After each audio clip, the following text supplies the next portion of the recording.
Mesdames, Messieurs, bonjour et bienvenue à cette édition. Voici les principaux titres.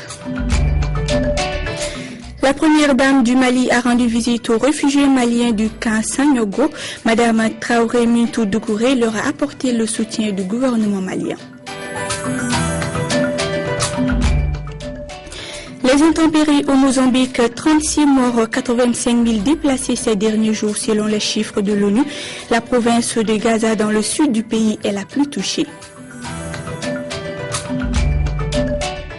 Sport CAN 2013, le Burkina Faso s'est emparé ce vendredi de la tête du groupe C en battant l'Éthiopie 4-0, alors que la Zambie n'a toujours pas enregistré de victoire. Les ministres des Affaires étrangères de l'Union africaine étaient réunis à Addis Abeba en Éthiopie.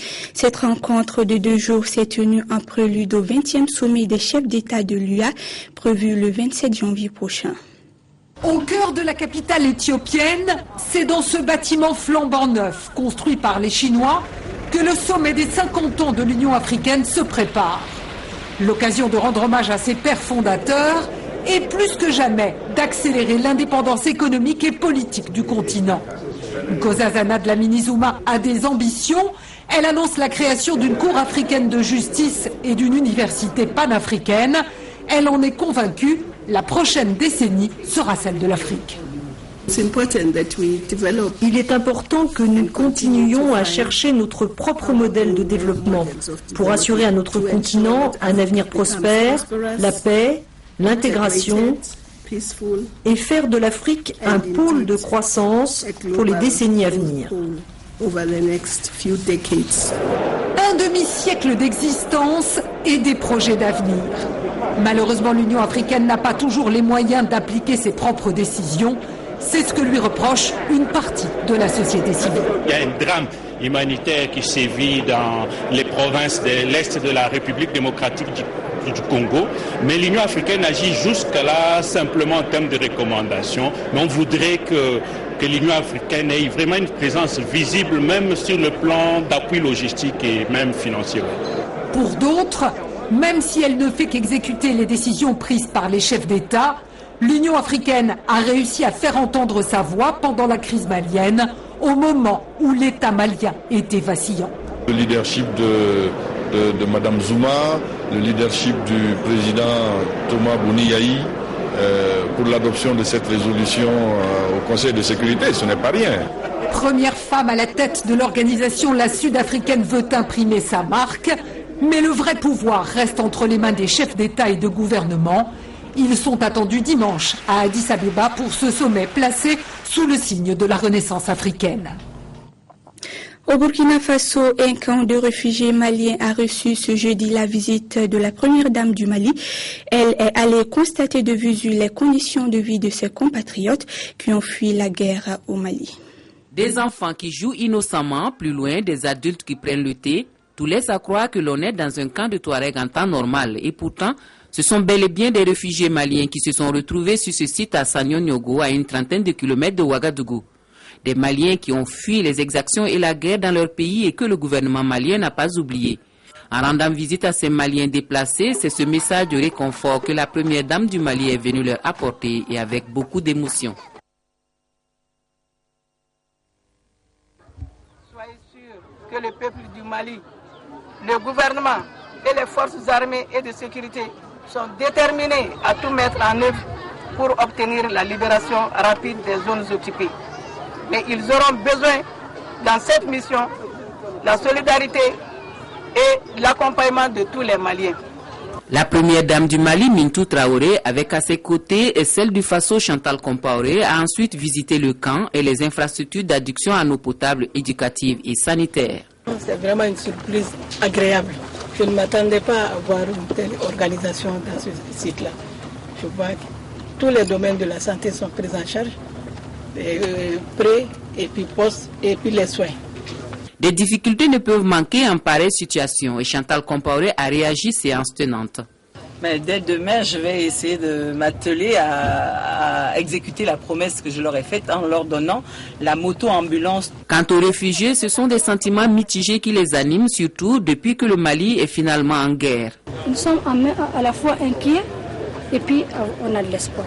Parce que pour nous, cette guerre, c'est une guerre qui était là depuis des années. Mintou Traoré a remis une enveloppe de 5 millions de francs CFA aux réfugiés et une aide financière au CSPS. Et les deux premières dames ont lancé un appel pour la fin des hostilités au Mali. La justice égyptienne a condamné à mort 21 des 73 accusés dans le procès du drame de Port Saïd. Il y a un an, 74 personnes avaient été tuées à l'issue des matchs de football qui avaient finalement viré au drame. Et hier, à l'occasion du 2e anniversaire de la Révolution, les anti-morsis sont descendus dans la rue. Bilan 7 morts et 450 blessés. Le calme après les cris, les larmes et les affrontements. La place Tahrir respire un peu ce samedi matin. Il y a quelques heures, elle était bondée. Des dizaines de milliers d'Égyptiens fêtaient ici le 2e anniversaire de la Révolution. Une fête au goût amer, car 24 mois plus tard, les frères musulmans incarnés par Mohamed Morsi ne font pas l'unanimité, loin de là. 24 mois plus tard, ces hommes demandent la chute du régime, une vraie révolution, une vraie démocratie. C'est une réaction naturelle qui ne sent aucun effet de la révolution. Ils ont volé la révolution des révolutionnaires. Et nous devons ici réclamer la révolution avec la volonté de Dieu. Je suis venu pour exiger la fin de l'autorité de Mohamed Morsi et du gouvernement de Hicham Kandil. Parce que nous n'avons pas vu en Mohamed Morsi la fraternité musulmane. Nous n'avons rien vu. La nuit aux abords de la place Tahrir a été agitée. Les heurts entre jeunes et forces de l'ordre ont été comme à chaque fois violents. Barre de fer contre gaz lacrymogène. Même scène de mécontentement toute la journée d'hier à Alexandrie, Ismaïlia et à Suez. Suez où il y a eu 6 morts, comme le montre cette procession funéraire ce samedi matin. Suez où une colonne de blindés de l'armée protège désormais les bâtiments de l'État. Le président islamiste Mohamed Morsi a appelé sur Facebook et Twitter les Égyptiens à rejeter la violence et à exprimer librement et pacifiquement leurs opinions. Les inondations au Mozambique ont fait 36 morts et 85 000 déplacés ces derniers jours selon le bilan de l'ONU. Les Nations Unies ont lancé un appel à l'aide en faveur des sinistrés. C'est le résultat de plusieurs journées de pluie. Les inondations continuent à dévaster les vallées du sud du Mozambique. Des dizaines de personnes sont mortes. D'autres ont été obligées de fuir. Nous avons tout laissé. Nous n'avons pas de nourriture. Personne ne nous aide. Nous dormons dehors car nous n'avons pas de tente. On manque de tout. Une des provinces les plus touchées, Gaza. Au cours des prochaines heures, certaines villes devraient être complètement sous l'eau. L'ONU distribue déjà de la nourriture dans les zones critiques, mais l'aide met du temps à arriver. Dans l'urgence, l'organisation a lancé un appel aux dons. Au moins 15 millions de dollars seraient nécessaires pour mener à bien les opérations humanitaires. L'ONU table sur plus de 100 000 personnes touchées. Au moins 50 personnes ont été tuées et 90 autres blessées au cours d'une mutinerie ce vendredi dans la prison d'Urbana au Venezuela. À l'origine de cette explosion de violence, une perquisition pour rechercher des armes dans les cellules des détenus. Culture à présent avec ce documentaire intitulé Sugarman qui fait tabac en ce moment. Il retrace le parcours de Sixto Rodriguez, un chanteur américain d'origine mexicaine. C'est le documentaire le plus plébiscité du moment.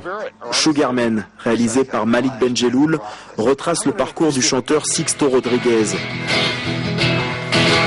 Sugarman, won't you hurry?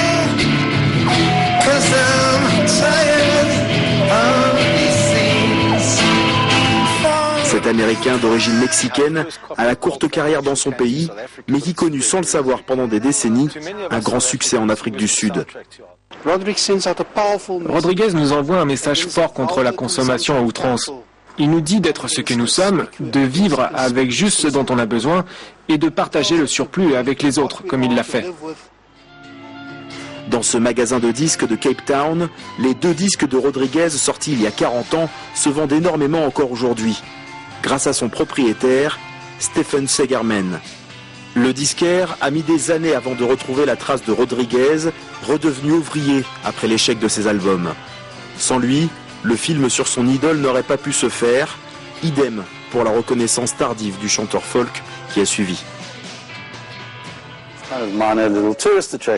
Nous sommes devenus une sorte de mini-attraction touristique à Cape Town. Des gens viennent d'Amérique, d'Australie et d'Europe ici, et dans leur programme, ils veulent voir la boutique parce qu'ils ont vu le film et ils veulent acheter un CD de Rodriguez et peut-être avoir un autographe. Pour nous, c'est une chose simplement merveilleuse. Résultat, à 70 ans et quasiment aveugle, Sixto Rodriguez remplit les salles de concert d'Afrique du Sud et du monde entier après plus de 30 ans de galère. Le film qui lui est consacré a quant à lui de grandes chances de remporter l'Oscar du meilleur documentaire. Sport football CAN 2013, la Zambie n'a toujours pas enregistré de victoire.